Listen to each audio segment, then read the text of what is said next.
welcome to the Open House podcast. Recently, I was at our Tuesday sales meeting, and not just one, but 4 different agents stood up to share that Jenson Sarr kicks ass. Wow. Literally. Thank you. It was so fun. I felt like I was at a real estate tent revival. Oh, really? And the good agents of our city were compelled to shout from the rooftops about how great you are and how you get it done for your buyers, and often are the winning offer competing against cash, not coming up with as much money. And it all has to do, they were saying, with this admiration of your client advocacy and skills. Wow. And so I'm just so excited to dive in with you today, Me Jenson. too. And so thanks for being here. Thank you for having me. That's so sweet. I wasn't at that sales meeting. I was sad to miss it. I re-listened to the recording and I was like, wow, that's so sweet of everyone. Isn't it cool? Yeah, it was really cool. Yeah. My Libra heart loves a little recognition, so it was fun. I hope your phone was blowing up. Kari called me, Yeah. but that was it. But it was fun. It's good when your principal broker knows you need to hear good things. It's true. Yeah. So I want to start maybe in the beginning. So first off, you started your real estate career servicing primarily internet and Zillow leads. Yeah. So that must mean you learned some mad skills on how to build rapport quickly. Yeah. I mean, I definitely, that's where it started. But also before that, I've been in sales positions where, I've always thought, client first, product second, and really building rapport with folks. But yeah, I guess Zillow, you meet people kind of, you have that first initial call, and that's really where the time where, if they don't really like you, they'll just call back and get a different agent. So yeah, really building rapport quickly and trying to find commonality with folks is first and foremost what I try to do to connect and make them feel comfortable with, talking to me, because it's a scary process. People are starting and, want to feel comfortable. So someone has a lot of empathy for the buyer. You understand. Yeah. The fear. Because I think a lot of agents get to a point in their career where they're like, it's buying a house. Well, it's, when I bought my first house, I was younger. I was 26. And I called into Zillow, which is how I met my, the person who got me into real estate and my mentor at the time. And, I was so nervous and I was like, I don't know what I'm doing. And the way he showed up with empathy and with he really calmed me down and, connected me to the right folks to get started. Because when I called in, I wasn't even pre-approved. They're just so silly. It's we think oh, we need to be pre-approved before we start the process. But so many folks don't. They're just let me just call someone and talk to them and try and figure out where to start. So yeah, I kind of adopted that a little bit and try to make sure folks feel comfortable. And yeah, it is. I think it's a very scary process that people do, even now being this far in. I think it's a big deal for folks, especially the folks that I work with. It's, sometimes obviously the biggest purchase people make. So another advantage, I'm guessing, from getting your start working with a team, working where you have a lot of different internet referrals, is the steady stream of business, which I imagine gave you an opportunity to do a lot of transactions early on that most new agents wouldn't get the opportunity to do. Yeah. I mean, I was doing a lot of business, and, I think that, it definitely, from my understanding, was, just a different kind of experience than doing, when you first started, I think folks doing 4, 5, 10, I was doing, my first year I did 42. And then my second year I think it was at 30 or something. So it was definitely, it was really there was a lot of business coming in. This was also during the pandemic where things were just, you didn't really have to go seek buyers. You were by your phone. A buyer was going to call in and you would have a new buyer and then you would get to see them and it would be so fun. But yeah, it definitely was higher volume for sure. And so why did you decide to come? I mean, I came here to the living room. to build a referral-based business? Like, what was the point that you felt like you got to that you were like, I'm pretty confident that I want to build now my business with the folks that I want to choose and be referral only? Like, what did that look like? Yeah, I mean, I think it was a point where I wouldn't say that I had it all figured out. I knew I had a good sphere. I knew I had a lot of past clients who trusted me and I knew would send me referrals. I would say when I made the leap, I wasn't super confident that I would be able to make it work. But I was, I do think that I, maybe not confident that folks would come to me, but I was always confident in my work and that I would show up for my folks, that I would give them the best service that I possibly could. And I think if I was like, okay, if I could just do that, right? Like if I could just get in front of people, I knew that I could help them and I knew I could get them into a house if that was what they wanted. And I think that that was my big switch from Zillow to being solo of like, I know that I am good at my job and I'm good at showing up for people and advocating for folks. Now, how do I just get in front of people? And I think that was like, also, I think with Zillow, it's tough because you give a lot of yourself away to a company and you give a lot of money away to a company that doesn't even know you, doesn't care about you. And I wanted it to feel a little bit more personal. I wanted them to use my lenders. I wanted, if I met somebody, I wanted it to be through another, word of mouth in my community and not just like someone picking up the phone and being like, I need to buy a house. You're going to help me do that. So I think I got to the point where I was like, I want things to be a little more intentional in my business and I want to show up, the way I want to show up. And I also want people to come to me that want to kind of meet me there and have a relationship, right? Yeah. Like sometimes in Zillow, they'll call in, they buy a house, they never want to talk to you again, which is okay, but it's just not how I want to run my business. I want to have, real meaningful relationships when people are buying, a home that they're going to live in for a long time. And I think that was the shift of just kind of living more in what I think my business looks like today. And you are a natural community builder. Thank you. Yeah. I mean, you're a magnet for I know everybody here when you come into the office, it's like, ooh, I want to shimmy up to Jenson, spend a little time. So I could see where it's so much more fulfilling for you to have a business that's rooted in building community, long-term relationships, being able to follow up and really deliver excellent service and keep that relationship intact. And I think that was like the big thing when I first started too is, it is all about relationships and it's like the home comes second, right? And if you can really build and foster community with people, it's like they will send you folks and it's great to have like a really large community of people who care about you and you care about them and you show up for them, they show up for you. And I think that was a big shift from Zillow. You've got you're known for your client advocacy. What are the secrets? Like it probably doesn't feel like a secret or anything special to you. It's just the way you do business. Yeah. But your community around you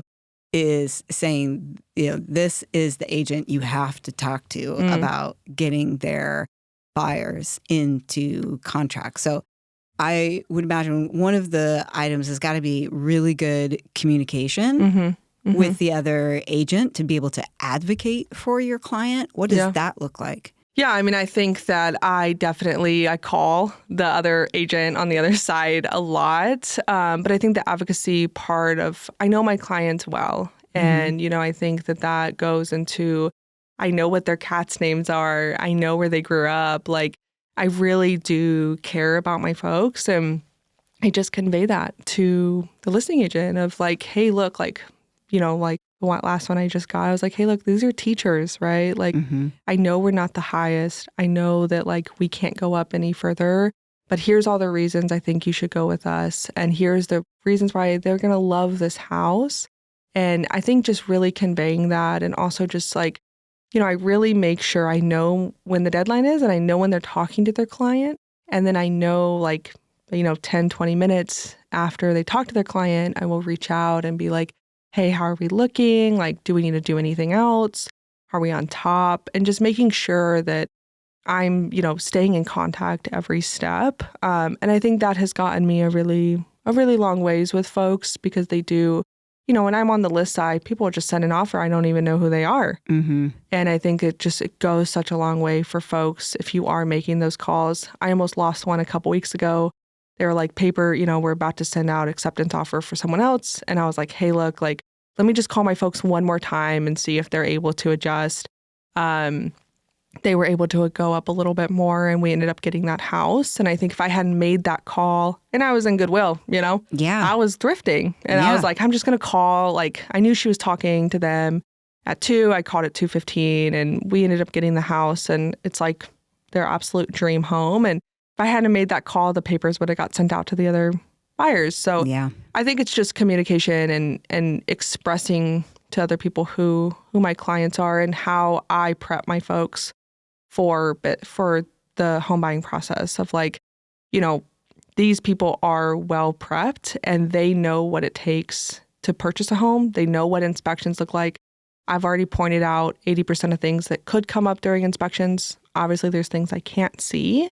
And I kind of relay that, of course, to them, but they know what they're getting into. And, I always have my lender call the listing side to advocate for them as well on the financial side because I don't really smart. talk to them about finances. I let the lender kind of take the reins on that. But that's kind of what I've been doing, yeah. Well, you touched on something a little bit before and what you said in that you're communicating to the listing agent and to the seller the things that they probably know are issues about the house. Yeah. The things you're putting yourself in the seat of the seller of like, what would I feel vulnerable about like having this house on the market? And, sometimes that's this location at night doesn't show as well as it does in the day, or there's a tank or, and they're already probably thinking about what are the objections when they get to the home inspection. So you're pointing to that, educating your buyer and communicating to your buyer about let's get really real, right, about this house. And here are some of the issues and how are you feeling and I imagine that you're preparing them somewhat with a plan for when you get there, how you think that you'll handle that. Yeah. And so like you're already doing the work of inside the transaction before you even get there is what I'm hearing from what you're saying. Yeah. Yeah. I mean, it starts at the consultation. Yeah. Where I'm really prepping them of like, we live in Portland. The homes are very old. The closer we get to the river, the older they get, right? So it's like, they know it's like, we're looking in this area, like these are a lot of 1920s homes. Here's the common things that come up with that. So I start in the consultation and prepping them. And then when we get to the house, I will, sometimes I feel like a bit of a downer, but I'm like, here are all the things that are going to come up in inspections. Yeah. And, obviously I can't see radon, can't see an oil tank or the sewer, but we can look at the roof. We can peek in the attic, we can look at all the electrical, the furnace, and really making sure that we spend the time to be like, the furnace is old. The furnace is 20 years old. Do you have funds set aside in case the sellers are not willing to help us with that? Yeah. And when it gets competitive, that's when we have that really hard conversation of like, okay, there's 5 offers on the table. We spoke about you having $10,000 set aside to do some of the repairs. And they're like, yeah, we have the money set aside. Then I go to the listing side and I'm like, hey, look, I know we're not the highest, but we will make this the smoothest process for you. My clients already have these funds set aside. We know the furnace is old. We know the roof only has 5 years left. They really, I think I do make it really clear I think inspections are the hardest part of the process. And I think really reassuring the listing side of like, I know what I'm doing. I know what a home, like the functions of a home and when things are old or they're rotted. And my clients know that too. Yeah. I'm not keeping that from them. They're not going into this in the dark. They're well aware of, what they're getting themselves into. I have talked to a few of these interviews, talking to some of our top listing agents in the city. Yeah. And they have told me stories of how their sellers, having gone through the process of having an unrepresented buyer, refuse to look at offers anymore. Yeah. Because it is so like sellers, even though we've decoupled commissions, sellers seeing the benefit and the necessity of having that buyer representation, that consultation, the education process, all of that expertise to actually get buyers through a transaction. Yeah. Because it's not just for the good of the buyers. I mean, every single person inside of that transaction needs buyers' eyes wide open and educated, and the seller ready for what's probably going to come up. Well, I do think it's important. I mean, obviously, if you want to buy a home on your own, you can totally do that, and I think some people are very successful at that. But I think even when I just bought a new house and I was like, I wish I had an agent, to just like kind of, we can't see when we're picturing our dogs and our life in a home, we miss the electrical. We miss, the things that are going to be not so fun. Yeah. And I think it is important to have that other person who obviously has a whole, years and years of expertise, but also just to look at it from a different perspective of like, this is really the reality of this home. And are you willing to take that on, And I think when people are buying it on their own, it's just a little bit more challenging. And it was challenging for me. And I've been doing this for a while. And it was even like, there was things that I was like, I didn't even see that. And now, I was like, oh, I won't represent myself anymore. Yeah. I do a good job for others. Yeah. But there's always a point in the transaction where I find myself calling my original principal broker from 23 years ago and crying like your first time home buyer. And he's like, God, you've bought a lot of real estate now to be doing this. Yeah.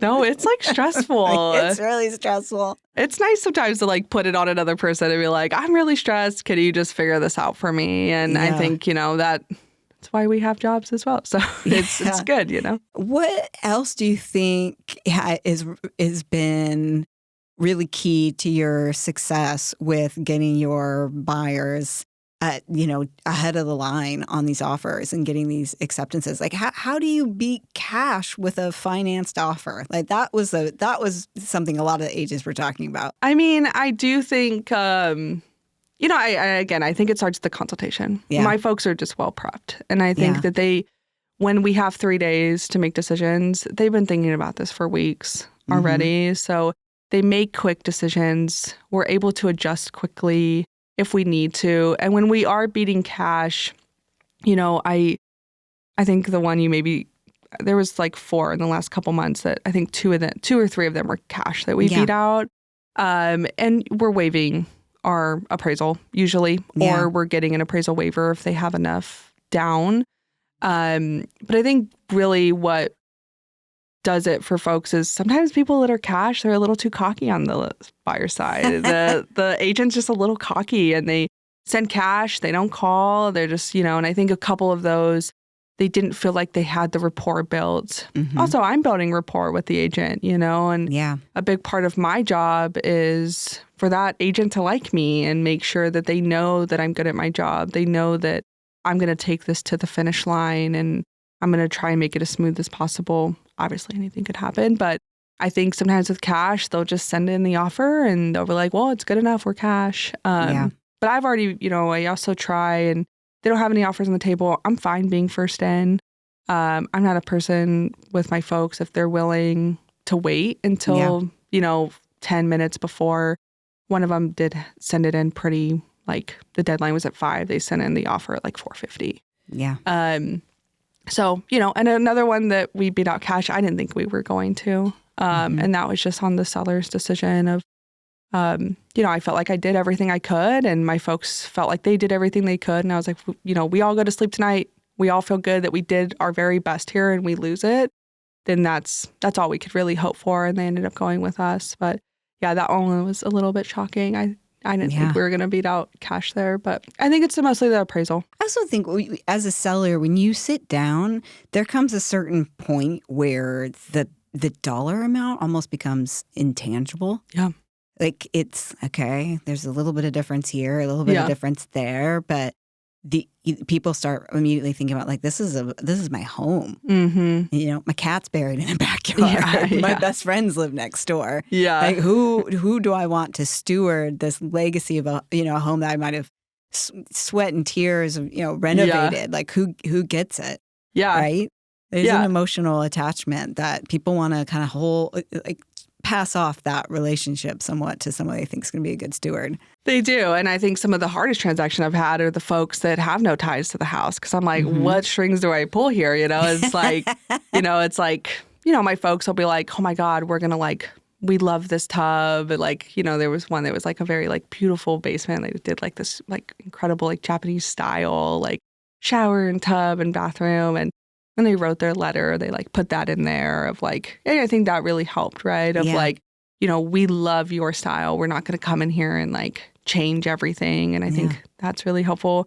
When they don't have any ties, I'm like, oh God, it's or my folks, if they're like, oh, well, we've read that book that's on the bookshelf. I'm like, well, you should throw that in the letter, wherever we can find commonality with folks. I think that's, people like people that kind of like the things they like. So I think I'm seeing your book, the real estate love languages. Oh, yeah, that'd be cute, huh? Also, so much of what you're talking about comes back to your building rapport, but in building rapport, you're building trust. Mm-hmm. And your story about you're at the Goodwill bins or, but okay, this is the call time, is that, agents don't, early in my career, we presented in person so often. Yeah, I would sit outside the office of another agent and just wait and be available. And that's how I wound up getting the transactions often, because I was available. Yeah, yeah. And so in what you're saying too is that you're doing that. You're getting yourself, when they're in the negotiation table, you're raising your hand to be like, I'm here. Yeah. If there's something that needs to come up, I'm here. And that builds tremendous trust, because it's okay, if the best indication of the future is past behavior. Right. And I have this agent who is on it, checking in, mindful of the deadlines, and raising their hand to say, hey, I'm here. Yeah. Let's keep it open. Let's put this together. That goes a long way. No, it goes such a long way. And I think it's if I'm going to work this hard, you might not even accept our offer. Yeah. Imagine how hard I will work if you go with us. Yeah. And I think that it's also, I love my lender partners, and I think that they are doing the same, right? We all know when they're talking to the client, and we both are calling, right? Yeah. And we're both getting a hold of the listing agent, and, just really, and even if we can't do anything else, even if we can't adjust, I'm still just reiterating, advocating for my folks of they would absolutely love this house. Well, any last words to agents and buyers finding a hard time getting a deal together? Because there's certainly a lot of buyers out there that have been like, man, you cannot get something together. Yeah. Besides, maybe call me.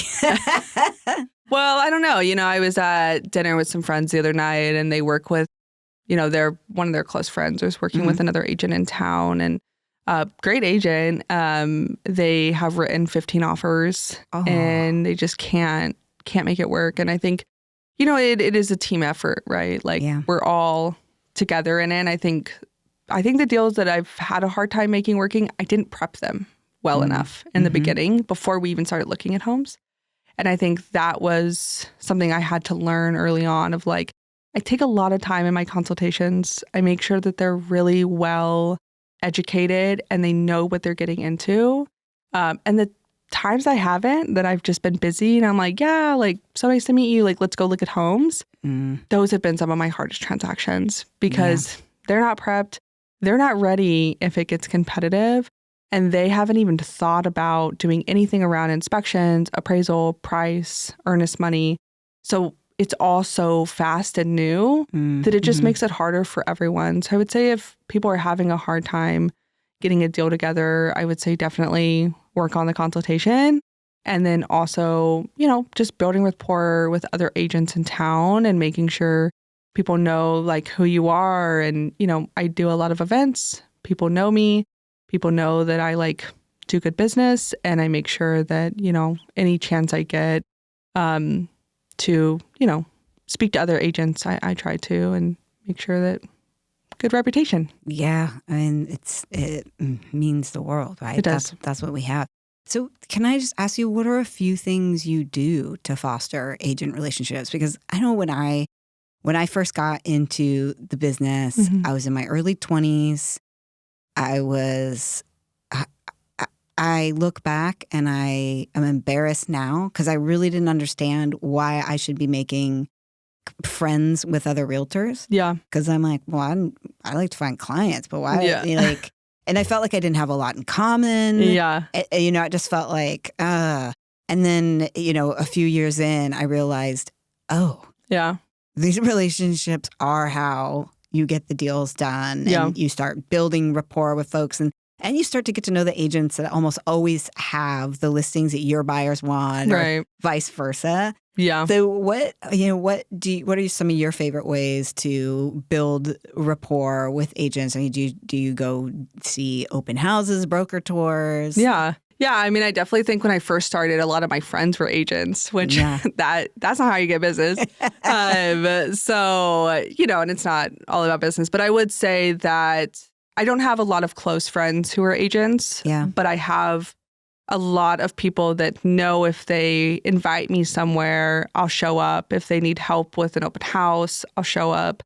If they're in a pinch, I'm usually, in the brokerage, like if somebody's really in a tight spot, like I try to make myself available to help folks where I can. Go to broker opens. I'll go, if I'm walking and I see open house, I'll just go. I love a gab. I'm always gabbing. Yeah. So, I'll just go say hi. And this is, I'm Jenson. And, I don't think that I think I just try and show up in small ways. Yeah. I'm not trying to be best friends with every agent and, do dinner parties and stuff. Like I have a whole other community for that. But I do think that just doing small things for people, I think, go a long way with other agents, especially solo agents that, struggle with taking vacation or, I try to show up for that and then not charge them a ton too, because I want to take vacation and not spend thousands of dollars for coverage. I try to do that for folks. Yeah. And too, you've mentioned a few times picking up the phone. Yeah. I just am gobsmacked when an agent texts me with, I've got an offer for you. And it's like, oh, interested in knowing anything about the seller? Yeah. Yeah. You have any strategy here at all? Like, come on. And it's also important to ask what's important to your seller. Yeah. What is your seller looking for in an offer so that I don't miss it, And if you're just sending a text, it's like, but a lot of people now, they don't like picking up the phone. But this is how I am in everything. I call my friends constantly. Like, I'm just a phone guy. So I'm always on the phone and calling people. And I think we need that human connection, as people. Here's what I want you to help me bring into the world of culture is eliminating the text. Hey, can you hop on the phone right now? Oh, yeah. How about you just call me? Yeah. I know. I've gotten in trouble with some of my friends who are earth signs. Yeah. They do not like when I just call them. They're like, I'm busy. I'm at work. And I'm like, I know, but if you're busy, just don't answer. And then I leave you a voicemail. Okay, that's bonkers. I'm a Taurus.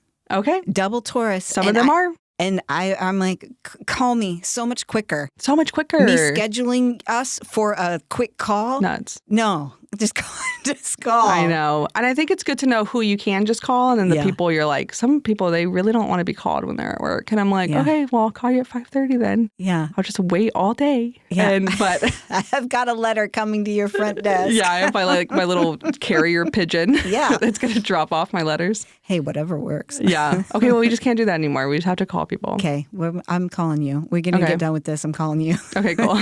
I'll call you too. Thank you. Well, Jenson, thanks for coming on today. And I think there's so many nuggets here for agents to pick up. And I really appreciate your generosity with our real estate community in so many different ways. Oh, thank you so much. Thank you for having me. I appreciate you. Absolutely. Okay. Thanks. Bye.